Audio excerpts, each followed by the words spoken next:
Anda punya tudingan bahwa COVID-19, Corona yang luar biasa saat ini, berbulan-bulan kemudian ada dari Januari di dunia dan kemudian mampir ke Indonesia dan membuat hari ini kita melakukan atau menjalani kehidupan yang sering dikatakan sebagai a new normal, sebuah kenormalan yang baru. Dan Anda menuding bahwa itu adalah sebuah konspirasi? Anda punya data? Ada. Silakan. Ya, jika Anda, oke, gini, saya balik lagi ke pola pikir ini ya. Masyarakat Indonesia percaya sama agama nggak? Mayoritas. Masyarakat Indonesia percaya sama Tuhan nggak? Mayoritas. Oke, saya berani bilang agama itu salah satu teori konspirasi juga, karena tidak ada bukti-bukti sains. Kita bicara COVID dulu sebentar.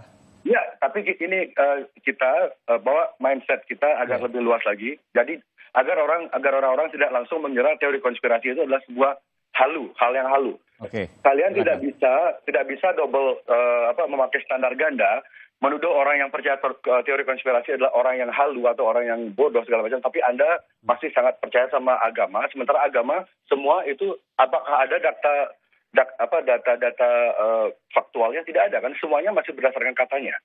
Jadi oke, saya punya bukti kenapa. Terlalu banyak kebetulan dan tidak ada kebetulan di dunia ini yang terjadi terus-menerus. Kalau terus-menerus itu bukan kebetulan namanya, tapi itu namanya pola. Jadi kalau kita nyari sejarahnya Rockefeller, Bill Gates, mereka sudah sangat sering membicarakan hal ini. Salah satunya ada event 201, event 201, mereka mensimulasikan bagaimana bencana ini terjadi, persis seperti apa yang terjadi sekarang. Itu bisa dicek di semua platform informasi. Lalu ada yang namanya Rockefeller dokumen Rockefeller, itu diterbitkan tahun 2010, di mana tim Rockefeller bekerja sama dengan Bill Gates membuat sebuah dokumen, sebuah skenario tentang bagaimana situasi sekarang ini terjadi, dan di sana disebutkan persis kota pertama yang akan melakukan lockdown adalah Cina. Lalu kota-kota lain akan menirunya. Lalu ketika lockdown dilakukan, akan terjadi sebuah proses integrasi semua sistem akan menjadi kayak. Ini maksudnya sebuah buku ya? Ada buku itu ya? Ada dokumennya rilis di www.education.edu. Oke, itu di sebuah buku juga pernah ada, bahkan ada film juga, The Contagion juga yang menceritakan hal serupa. Anda meriset dari hal-hal tersebut, termasuk internet? Internet salah satunya, tapi saya punya tato konspirasi di dada saya ini. Saya sudah tertarik sama dunia, saya bikin tato ini tahun 99, karena saya menemukan beberapa buku waktu itu, salah satunya buku Noam Chomsky. Lalu hal-hal yang terjadi sekarang, termasuk bom Bali, termasuk kejadian 9/11, semua itu saya rangkai, saya pertemukan titik-titiknya, karena banyak banget ada dot-dot yang orang yang tidak terlalu mengikuti, mereka mungkin akan mikir, oh ini cuma ilmu cocokologi segala macam. Tapi if you really dig deep, kalau Anda gali lebih dalam lagi, kamu sambungkan semua titik-titik fenomena-fenomena yang membuat dunia ini berubah secara global. Itu nama yang sama akan muncul berkali-kali. Oke, saya tidak menangkap apa yang Anda sampaikan. Jangan-jangan ini halusinasi Anda. Di mana COVID-19 yang Anda katakan sebagai konspirasi? Jelaskan kepada saya bahwa ada teori konspirasi yang jelas bahwa ada COVID itu memang konspirasi. Di mana? Saya berikan Anda kesempatan tadi sekitar 2 menit, saya belum mendapatkan benang merahnya. Benang merahnya Anda bisa cari ke media-media yang tidak, Anda bisa cari ya. Salah satu nama dokternya, Dr. Kaufman, oke? Dr. Andrew Kaufman, Dr. Rashid Uttar, ada di Indonesia ada Dr. Indro, itu beberapa, ada Dr. Ibu siapa namanya mantan Menkes? Siti Fadila? Iya betul.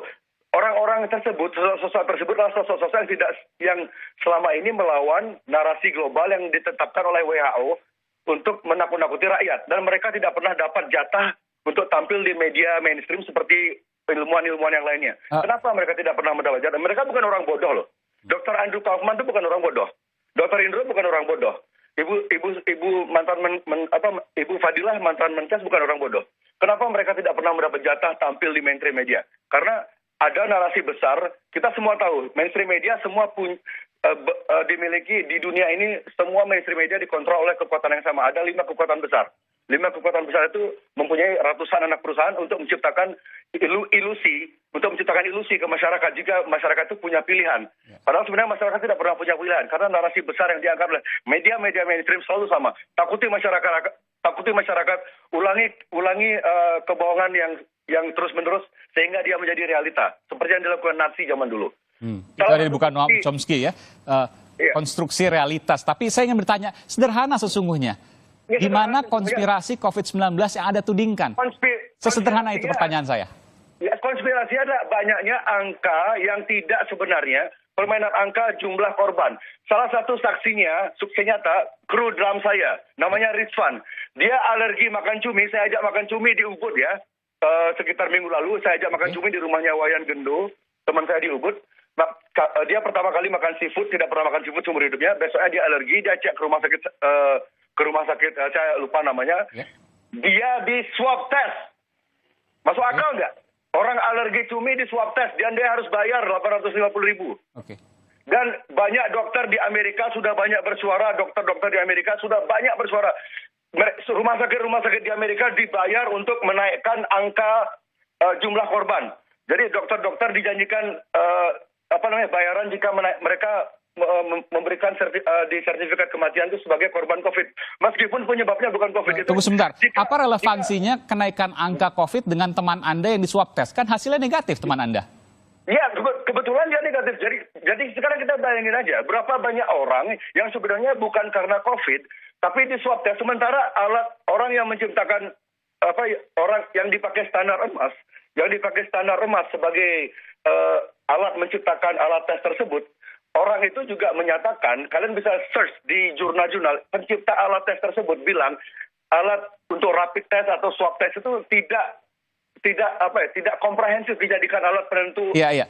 Sebentar, ini tidak fokus, tapi saya ingin tanyakan. Tadi Anda menudingkan bahwa COVID-19 merupakan konspirasi karena angkanya dinaikkan. Ini maksudnya angka positif kan? Sementara Anda mencontohkan teman Anda yang hanya alergi di swab test dan hasilnya negatif. Hasilnya negatif tidak berkontribusi terhadap angka positif pasien corona. Jadi apa kaitannya? Kaitannya adalah, kan tidak semua orang seberuntung kru drum saya. Dan seperti saya bilang tadi, alat tes COVID itu tidak absah gitu. Jadi dia itu tidak akurat. Jadi gini loh Mas, ilmuwan di negara maju ya, ilmuwan di Amerika, ilmuwan di Eropa, mereka masih belum sepakat tentang keabsahan alat tes ini. Kenapa kita di Indonesia harus tunduk sama apa kata WHO, sementara WHO dikontrol oleh Bill Gates. Bill Gates itu bukan dokter. Ngerti nggak? Ini ada dua data yang saya harus tanyakan. Anda menganggap bahwa alat tes corona, swab test tadi, PCR itu ya, itu tidak valid. Tidak. Terus kemudian Bill Gates yang mengatur WHO. Nanti saya akan tanya yang kedua, tapi saya ingin bertanya pertama dulu. Dari mana Anda punya data bahwa swab test PCR itu tidak valid? Karena banyak sekali orang yang dites ternyata setelah hasilnya positif, ternyata dites lagi hasilnya negatif. Itu banyak sekali dan itu jarang diangkat sama media mainstream. Itu swab test atau rapid test? Karena ada dua tes. Yang sering ada false negatif dan false positif adalah rapid test, bukan swab test. Swab test dan rapid test itu hasilnya keduanya itu tidak valid. Itu banyak menimbulkan kesimpang siuran informasi, tapi media selalu dengan gampangnya membawa narasi jika swab test itu hasilnya sudah 100%. Sementara ilmuwan-ilmuwan di negara maju yang jauh lebih pintar daripada ilmuwan di Indonesia, mereka aja belum satu suara. Tapi kenapa Indonesia sangat takut sama WHO? Emang WHO itu siapa sih? Bill Gates itu siapa? Kenapa kita harus tunduk sama mereka? Itu saya nggak ngerti. Oke, saya ke Bung Hermawan. Bung Hermawan, betul bahwa apa yang disampaikan alat swab test, kita nggak bicara rapid ya. Tadi sebutkan rapid memang salah. Ada false negatif, ada false positif. Tapi swab test PCR itu juga tidak valid, banyak salah. Sejauh ini para peneliti untuk swab tenggorokan melalui real-time polymerase chain reaction itu menganggap 96% itu hasilnya valid. Agak berbeda dengan rapid test. Kalau rapid test itu memang false negatifnya tinggi, itu sekitar 36% efektivitasnya. Tetapi rapid test penting untuk mitigasi sebagai bahan penelusuran awal untuk lebih precise dalam rangka pendeteksian mereka dengan COVID positif. Begitu Bung Aiman. Jadi 96% yang melalui swab test atau PCR itu hasilnya valid.